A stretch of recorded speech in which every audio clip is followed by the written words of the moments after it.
bookend.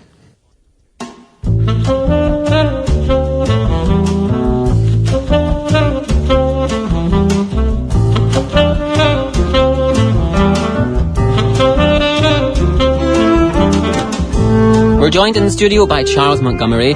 Charles is a professor at Dongguk University here in Seoul. He's also the creator of the ktlit.com website, a website devoted to Korean literature in translation. In 2012, he was made an honorary citizen of Seoul for his work in promoting Korean literature, and he's currently working on LTI Korea, with LTI Korea on the Wikipedia project. Charles, it's a pleasure to have you in the studio today. Thanks for coming in. How are you? It's my pleasure to be here. Well, thanks for coming to the studio and telling us about your website and your interest in Korean literature. But first, before we talk about that, where did you come from originally? Well, I'm from the United States. I'm actually from California, the San Francisco Bay Area. How long have you been in Korea? I've been in Korea, I believe this is my 6th year. This is my 5th year in Seoul. I spent 1 year in Daejeon, a little south of here, but that was kind of trapped in a building with other foreigners, so I don't count it. Okay, and tell me, where did your interest in Korean literature begin? Well, that also began with Ed, although I should say I've always been interested in literature in general. But as I became friends with Ed, he introduced me slowly to Korean culture,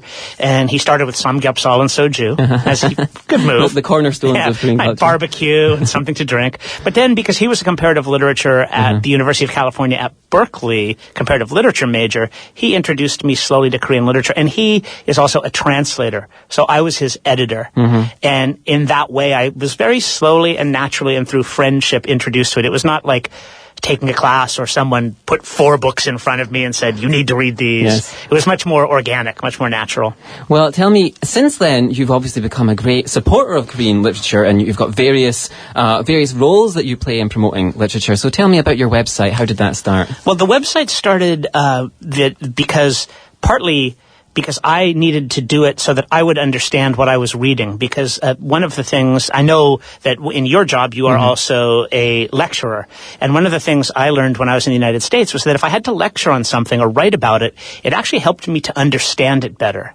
So one of the things the blog was just a place for me to write down my thoughts about Korean literature and kind of make them stick in my head. The second thing was, because Ed had introduced me to this literature, I started thinking about it, and I realized in the United States, I didn't know anything about Korean literature until I met Ed. It was just a big sort of hole. If you had asked me who I liked in Russian literature, I would have had a name. If you had asked me who I liked in French literature, I would have had a name. But nothing in Korean. So when I got here, I thought, this is a brilliant opportunity to read the literature, meet the authors, which I think we'll talk about later. Yes. And by doing all of this, help someone who really doesn't speak Korean very well understand the culture. It's like, to me, Korean literature is like a window on Korea. So it was a journey of discovery for you as well. Really, journey of discovery sounds like the kind of thing that a glib radio host would say, but it's actually pretty true. It was. Okay. Well, it's ktlit.com. Yeah, www.ktlit.com is my website. It's dedicated to reviews, interviews, anything having to do with Korean literature and translation. And I should say, if you're a Twitter person, I am at KTLIT. At KTLIT. And there's a lot of great content on there at this point. It's 5 years in, and I think there's probably about 100 reviews. There's Wikipedia pages. There's videos. There's sound files. There's all kinds of stuff. And there's also, by the way, if you're interested in getting started in Korean literature, and we'll talk about this a little bit later, there's also recommendations of good places to start for foreigners, for people who aren't used to Korean culture, don't know Korean language. Because one of the things that can happen when you introduce yourself to Korean literature, or someone introduces you to Korean literature, it can be something that you just really don't understand. Well, I've visited those pages myself when I first came here, and they're an excellent window. They're an excellent way to get started on your own journey with Korean literature. Of adventure or discovery, right. But you mentioned Wikipedia there. Tell me, you're also involved in a project linked to Wikipedia and Korean literature. What's that? Yeah, this actually is the thing that I'm most proud of, and I think is actually most important. The Wikipedia project is an attempt to fill a hole, and that hole is that there isn't that much information available for people who are interested or become interested in Korean literature. So, for instance, if you're interested in Korean dramas or K-pop or Korean food or any of these things, you can immediately go online, you can fire up your search engine, you can put in a term and pow! Hundreds of pages about Korean food, hundreds of pages about K-pop, hundreds of pages about K-film, nothing about Korean literature. And I met a translator who had just translated Shin Kyung-suk's Please Look After Mom. Now, that's a very well-known translator. A very well-known translator, Chi-Young Kim, or Kim Chi-Young in the Korean fashion. And she has translated some very well-known books. She has translated Shin Kyung-suk's Please Look After Mother. She has translated Kim Young-ha's Your Republic is Calling You. She is just a really good translator, and I met her, and she said, this book is coming out. This book is a tearjerker. This book is going to be interesting to the kind of people who would watch Oprah.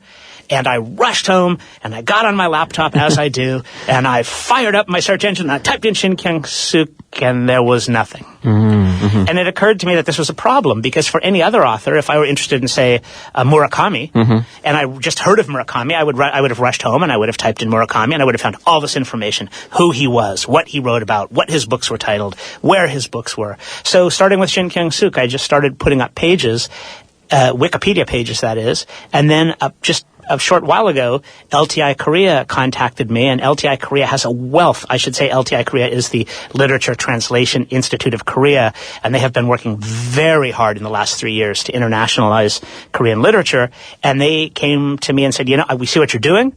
We have all this information in English, and we know that's what you need. And so I've been working together with them, and we've been putting up pages. I think as of today, I have put up 130 pages in English. That's incredible. We've put up 18 pages in German, some pages in French, some pages in Japanese. Spanish is coming next week. So we're just pouring this information out there because we want people who are interested in Korean literature to be able to find information about Korean literature. Well, it's an incredible project, and you started that on your own before LTI, before they started giving you some assistance. I did, and at that point it was kind of when I had time, and if I met an author, because I have met authors, or if I came across a book I liked. But in this case, because LTI Korea had so much information just sitting there at its fingertips, we decided, let's just do this all at once and make it so that if someone becomes interested in Korean literature, they have no problem finding information and links to books, links to author information, and basically anything you might want to know.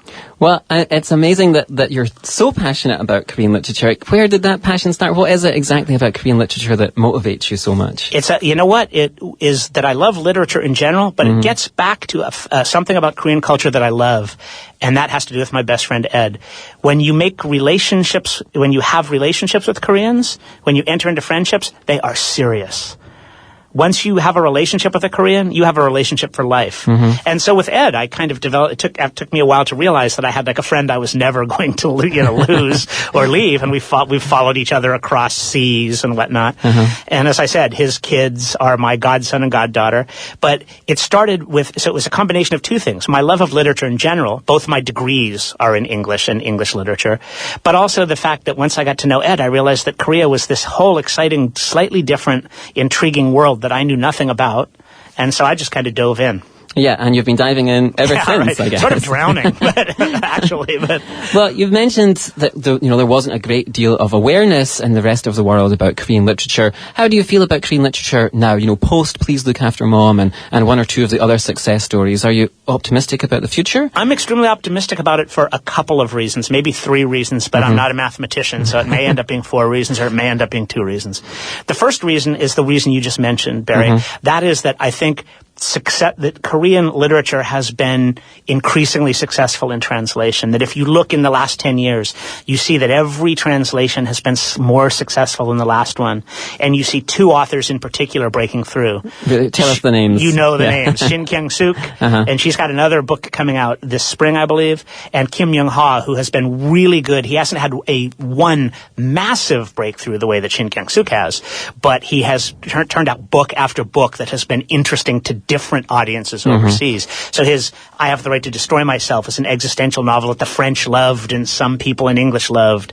And then he did a spy novel, Your Republic is Calling You, and then he did a Korean historical novel. So he's kind of hitting all of the notes. And so as these things become more successful, at the same time, in the English-speaking world, everything else is breaking through. Korean goods, Korean film, Korean food. So I think I'm optimistic because Korea has spent a lot of time globalizing, and now it's becoming a globalizer. Korea has become an international cultural force, and I think now is the time that that's going to break through. And I think that literature, to some extent, has been the little brother in this, but I think that it's growing up. Yep. So that's one thing. The second thing, maybe it will be 2 things. The second thing is, just at this moment, all of a sudden, an amazing amount of quality translated work is coming out, has just come out in the Asia Publisher series, which we'll talk about, and is about to come out over the next 2 years in the Dalkey Archive Press and LTI Korea partnership. That has just, it's going to create, they've sent me 10 galleys. The books haven't come out yet, but I've seen the books pre-press. This is the Dalkey Archives. The Dalkey you're Archives. Talking about. And I have read 5 of them, and I'm in the 6th, and they are just amazingly high quality. The quality of the translation's better than from in the past. The choices of the work are brilliant. The choices, in the past, there's been a problem because some works have been chosen because in an effort to choose something that's representative of Korea, but sometimes the things that are representative of Korea are difficult for foreigners to understand. These books are both representative of Korea and understandable. So when you open these books, there's a book by Kim Wan-il called The House with the Sunken Courtyard, and it's about a house. It starts with the geography, the layout of a Korean traditional house, which is very kind of technical, but you get into the story of the family immediately, and it's just a brilliant story. Park Won-seo was an author that Koreans love. When you talk to Koreans, they say, you must read Park Won-seo. And I had read a lot of her, and by the way, I'm fully aware I have trouble pronouncing her last name. Okay. But you read her work in the translations that were out there, and it's hit or miss. Some of it's good, some of it's bad. A lot of it is not really super literary. It's just like point to point. This happened, that happened. So I had a question about this. I read Who Ate Up All the Shinga, which is one of her big works. Yes. I read In the Realm of the Buddha, which is one of her works. And I liked some of it, but I just didn't get why Koreans were so passionate about this woman. And then I read this translation, which is called, the book is going to be called Lonesome You. And it's her short stories. And it just blew me away. The translations bring through the literary quality of her work. Why? What's happening with the quality of the translation? Why are there better translators? There's been generations of translators, and it's a couple of different things. But in general, the first translators were either Koreans in Korea who were attempting to translate into English, or people who had come over, foreigners who had come to Korea and were attempting to translate from Korean. They didn't necessarily fully understand. And there have been many, I should say, there have been many great translations. That was the first generation. Then you look at the second generation, it tended to be a lot of partnerships. But now you're having a generation of people who grew up with a foot fully in both cultures. So they can go into the Korean text and they can understand when you say something like santalgi, which means mountain strawberries. If you translate that into English, the way it's been translated in the past is like wild strawberries. But when Koreans read santalgi, they think of a little old lady maybe walking up a hill picking strawberries, because that's the tradition that So these translators are able to not only translate the words, but take some of the feelings and cultural content of the Korean works and translate them into English in a way that an average reader can understand. Well, that's a very interesting development. You've also mentioned this idea that what's been selling previously wasn't necessarily representative. Do you think these new translations, like these books that you're talking about, they're more representative? Actually, it's the other way around. The previous works have often been chosen to try to be representative. For instance, there's the story Sonagi, a very famous story that every Korean knows, because every Korean reads Sonagi in when they're growing up in their education. And there's a story called When Buckwheat Blossoms Bloom that every Korean has read. And when you translate them into English, they just don't come across because there's no genre for that in English. English readers find themselves kind of lost, not understanding what they're supposed to be getting out of this.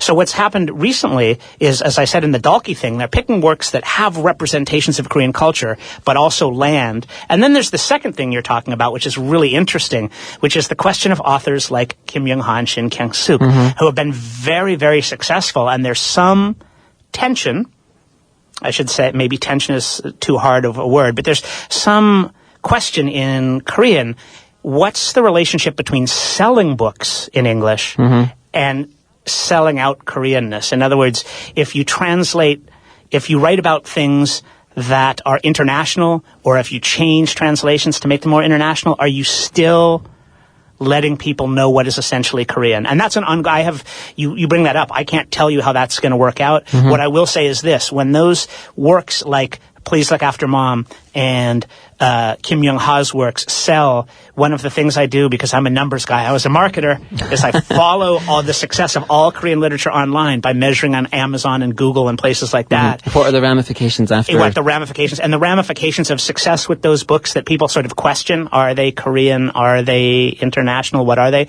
When they're successful, they bring all Korean literature up with them. So when they are more successful, more copies of Sonagi in collections sell. More copies of Buckwheat Season sell. So I think of it as like a bulldozer. Those books are bulldozers kind of jamming their way into the United States and the UK and Europe. Everything else follows in its everything wake. follows behind them. And then what happens is somebody reads a Shin Kyung-suk or somebody reads a Kim Young-ha, and then they go to the Wikipedia page and then they see, oh, there's all these other works in English by this author, and they go read them.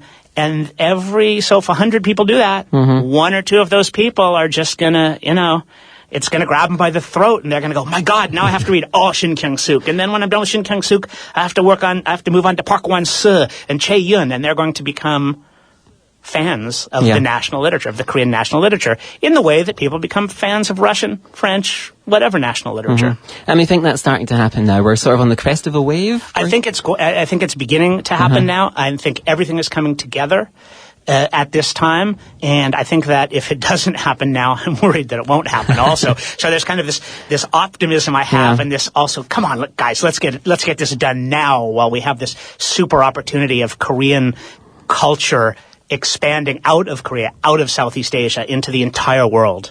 Well, going back to some of these series of books, so tell me a little bit more about the Dalki books. What exactly are the Dalki books? The Dalki books, there are two series that are, one is out right now, the Asia Press Publishers series and the Dalki series. And the Asia Press series are novellas, very short, 30 novellas in two collections, one collection of 15, one collection of 15, bilingual, so you can see the Korean on one side, you can see the English on the other, biographies of the authors, some critical response. Very good if you're a reader who just wants to kind of dabble, dip. The Dalki ones are more substantial. The Dalki ones are novels, including really big novels like Lee Kwang-soo's The Soil, which is something like 500 pages. I have not yet begun to read that one, but I have to admit I'm scared of it. Yes, okay. 480 pages is a lot of pages. And so, but this series of books is going to come out on I believe on the 16th. And it's available right now basically overseas only online, but it has awesome stories. It has story Stingray, When Adam Opens His Eyes, the Park Wan-soo stories that I told you about, an amazingly funny story called At Least We Can Apologize, a story that reminds me, if your listeners are very literate, it reminds me of Kurt Vonnegut. Ah, wow. So they're really translating a much wider range of things. So if you're interested in Korean literature, these are the two things you can do. You can go online and you can search for the bilingual edition modern Korean literature set. That will get you the novellas. That will get you the shorter bilingual ones. Or you can search for the Dalki Archive Library of Korean Literature.